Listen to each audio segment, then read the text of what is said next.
Hello everyone, my name is Bangboomme and welcome back to another episode of BlockSMP Season 3.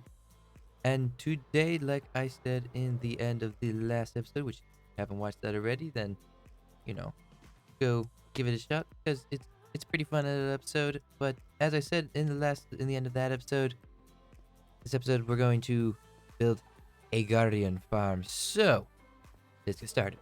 So, for those of you who do not play on Bedrock Edition, or those who do and don't understand how Guardian Farms work on here, we have 25 spawn spots that Guardians will be able to spawn in. This is very different from Java's style of bounding boxes, and Guardians will spawn anywhere within the bounding box of the monument. Instead, we just have 25 spots, as you can see marked out here by the red terracotta, where Guardians will be able to spawn within the area of this ocean monument.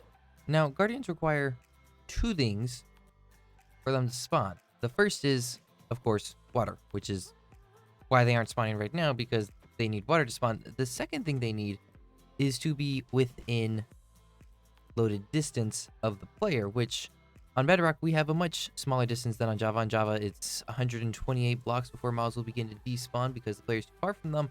On Bedrock, it is 44 blocks before mobs will begin to despawn, as they're too far away from the players. So we need to design let me just get some random blocks here, AFK spot that is 24 blocks away from the closest spawning spot. So we'll have the AFK spot right above this spawn spot. So we need to be 24 blocks away from the spawn spot so mobs are able to spawn. So we'll go 25 for good measure to make sure that they are able to spawn correctly.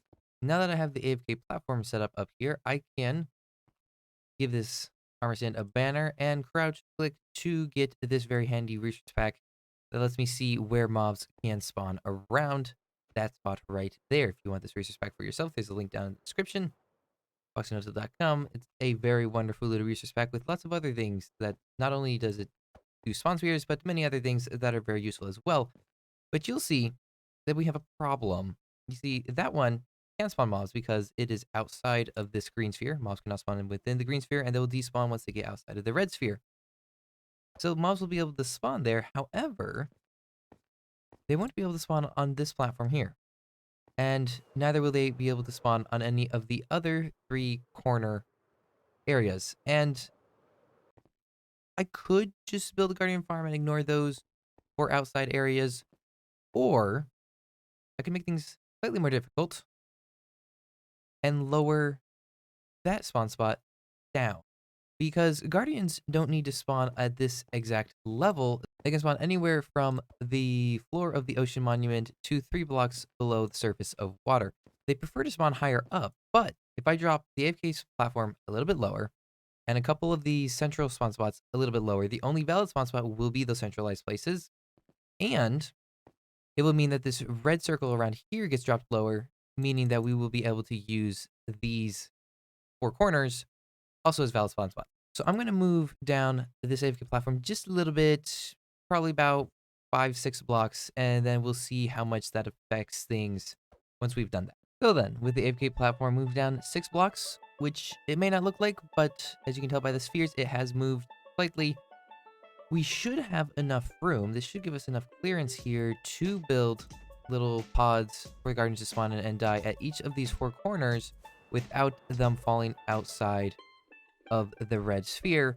And the only change we'll have to make here, it looks like all the other spheres are still outside of the green area. So the only the only pod we'll have to move down is this central one right here, which may be a little bit difficult, but I'm sure it'll be perfectly fine.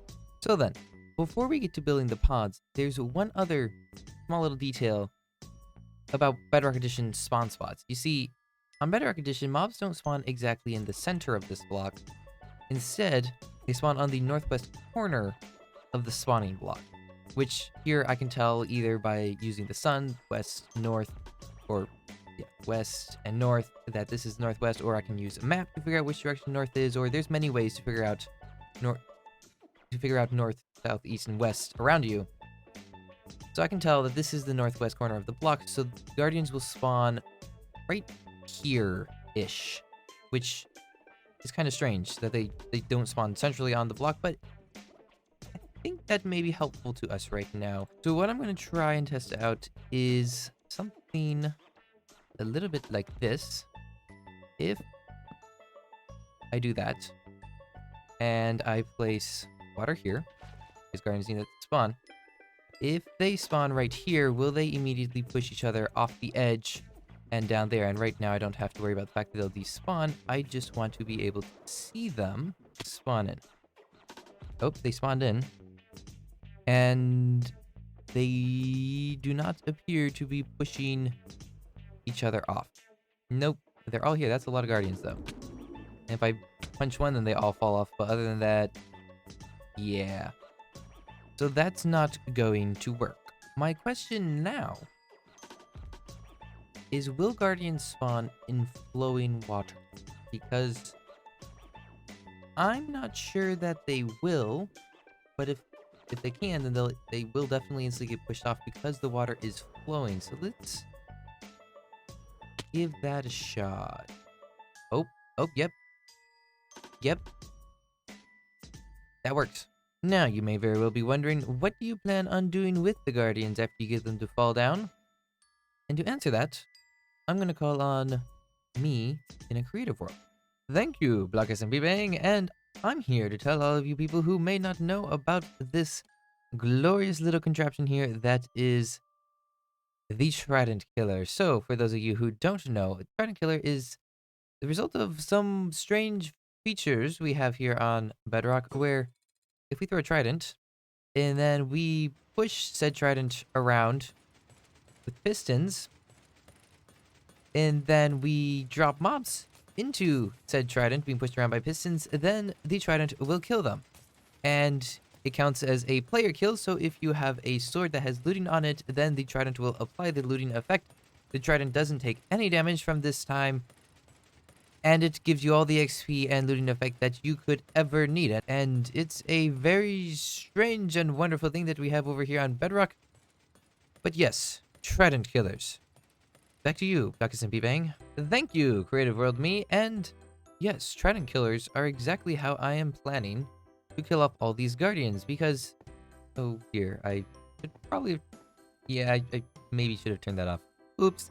Anyway, Trident Killers are the answer to my problem, because I can't kill guardians very easily if I'm over there at a AFK spot up there and they're dying over here, and I couldn't get looting on that, and I couldn't get it to work as a player kill. I couldn't get XP or anything. But if I use Trident Killers over here, then I can transport all the drops and XP over to that area, and we can get the XP, we can get the drops, we can get looting effect on everything because Trident Killers.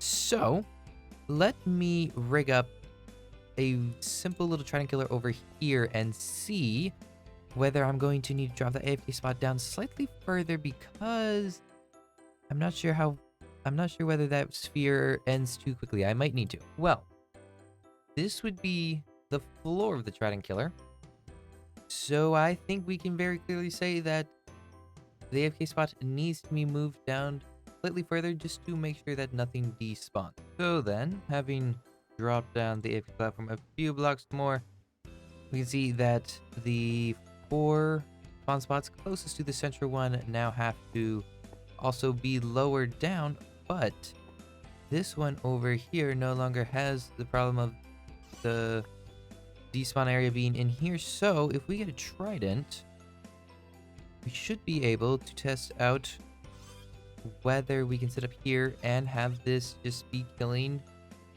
guardians down here. Hello, guardians. I'd rather you weren't down there, but whatever.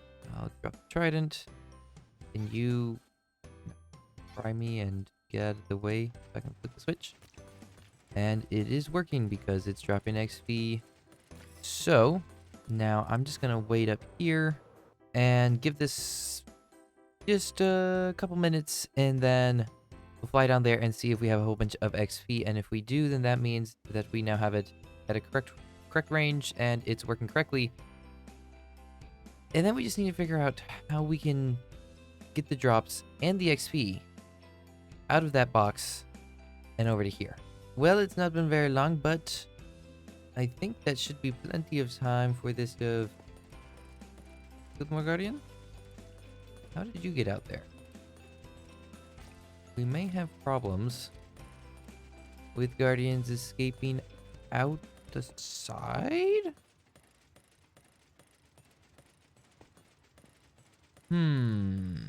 Well, back here on the creative world, BlockSMP Bang has told me that Guardians are glitching out of the Trident Killer. So, we're going to try and make the walls a couple blocks thick and see whether Guardians will continue to get out.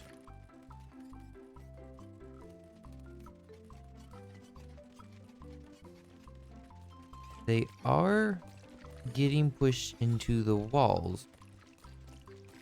As you can see from the little black shadows.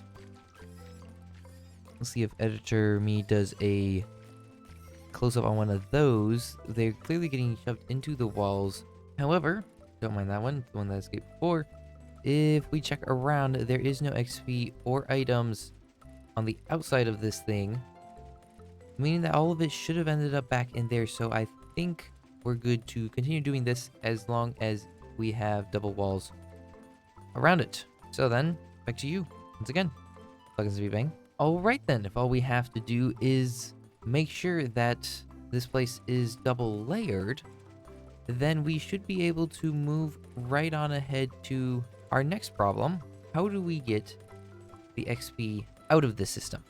Now, it so happens that we have a set of Trident Killers that give us XP and drops, but these ones may not work. And the only reason for that is this slab here. I'm concerned that Guardians may end up getting pushed into the slab and then float off into the collection system, which would cause problems. But I'm willing to give it a shot. Alright, so the new Trident Killer design is in. If you can maybe see down there, just barely possibly, there is the slab. So the items and XP would run out of this side, and I've been hanging around for a little bit, and we'll keep this one running while we're putting in the other ones to see if I end up seeing any more Guardians hopping around on the floor. But from what I saw, doubling up the blocks around here has made it so Guardians aren't hopping out and just flopping around on the floor down there. So everything looks good. So now I just got to build this again 25 more times at multiple levels. So first I'm just going to go around this outer ring and build the outer ring of these and hook up the item, and then we'll come back and hook up the collection for the outer, how many ever this is. And now we have the 16 outer pods all in, and they should all be perfectly working. I don't have 16 tridents to try it out, so I'm going to need to get tridents from somewhere.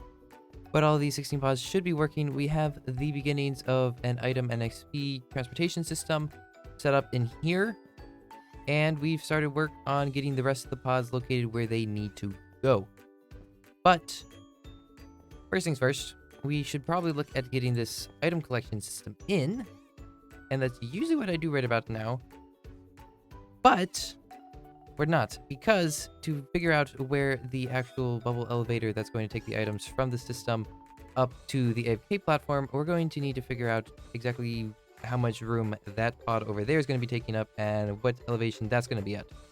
So we're going to have to get that in first. And now that I've activated the resource pack once again, you can see that we're going to have to move that AFK, that spawning platform, pretty far down because, well, the green sphere is pretty far down. So we're going to have to drop this quite a bit. And we're also going to have to drop all of the 4 ones directly across from it down. So I'm going to move the entire second ring of 9 pods down to that level there. And then this pod here will be moved down to where it will be just outside of the green sphere. So probably pillar up right. Yeah, probably just right here.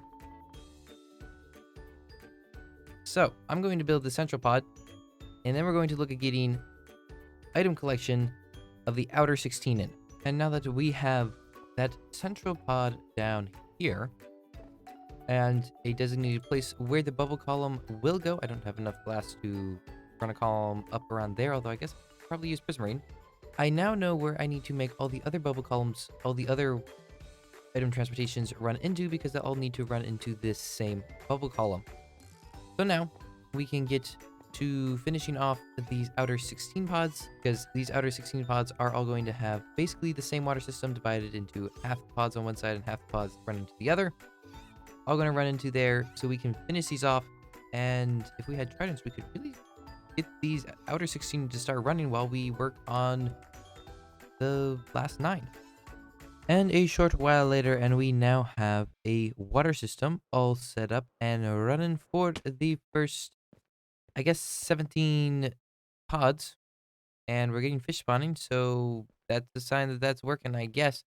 But what we need to do now is get a hold of a whole bunch of tridents and put them in all of these things just to check that they're actually working correctly. So, because we're building this for DDK, and he has told me that he will get all the tridents for this farm, I'm going to fly over and check if he has any in his storage, so we can use them. There's a missing clip here, but he only had 6 tridents. Well, I put those 6 tridents in, and I guess I'll just kind of let it run, see what happens while I put in the last 9 pods. And then all we gotta do is a little bit of redstone wiring, and we're done. And now the central ring of 8 final pods is in. All we gotta do is get the item collection system set up for this central ring of 8 pods. And then a bit of redstone, and we're completely done. So I'll be right back after I get this collection system in. I need more blue eyes. Ow. And the second collection system in. We can now turn our attention to doing a bit of redstone.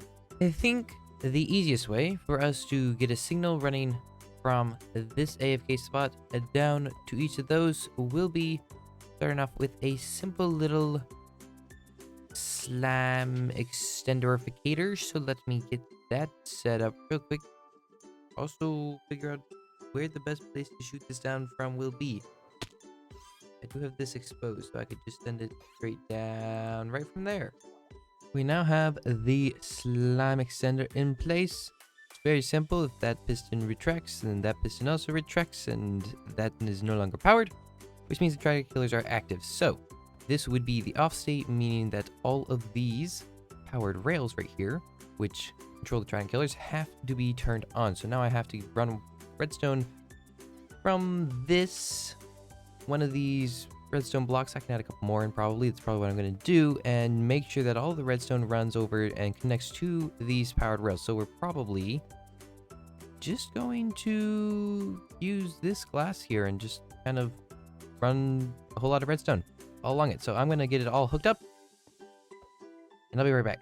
Well, to say that this probably isn't the most efficient and cheap layout of redstone would probably be a bit of an understatement, but I do believe that everything is now in. So if we flip this, and assuming that all the pods had tridents in them, then flipping this should, all the redstone has turned off, and all the pods should now be firing. Looking at you there, mate. That one is... Alright, so there's clearly some issues. Such as the fact that this one just straight up didn't have that. And why is this one not... Why did you not fire up? Apparently, I forgot an observer. I don't know how I did that, but it should... Alright, we got that one on, and now... Should be working now? Question mark?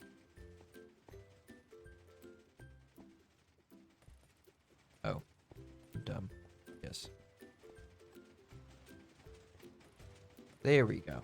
Well, from what I've seen, only those 2 pods seem to have any problems, and the rest of them seem to be looking good.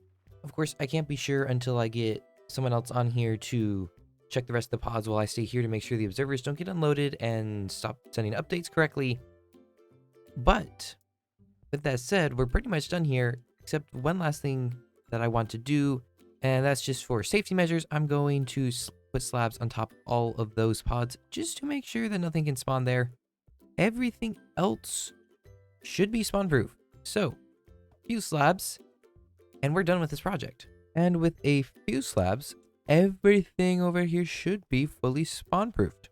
Except, of course, we want the guardian to actually spawn.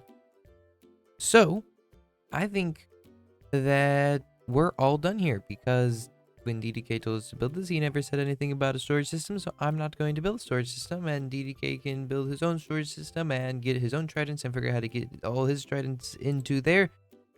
All I was told to do was actually build the farm, and that's what I've done. We've got 25 spawn spots, we got 25 Trident Killers, we got all the XP and items being collected into here. On and off switch for the whole thing, and I think this has been a solid amount of work. All I gotta do is take my stuff back and clean up around here, and yeah, we're done. We have finished the Guardian farm. I'm very happy with it. I'm pretty happy with how this turned out, because I haven't built my own, air quotes, custom Guardian farm before, and I'm pretty happy with how this one turned out. So if you liked it and you enjoyed the video, then please remember to leave a like and subscribe if you want to see more videos from me in the future. And with that said, I'll see you all hopefully in the next episode. Goodbye. Totally meant to fall off there. It wasn't accidental at all. Bye.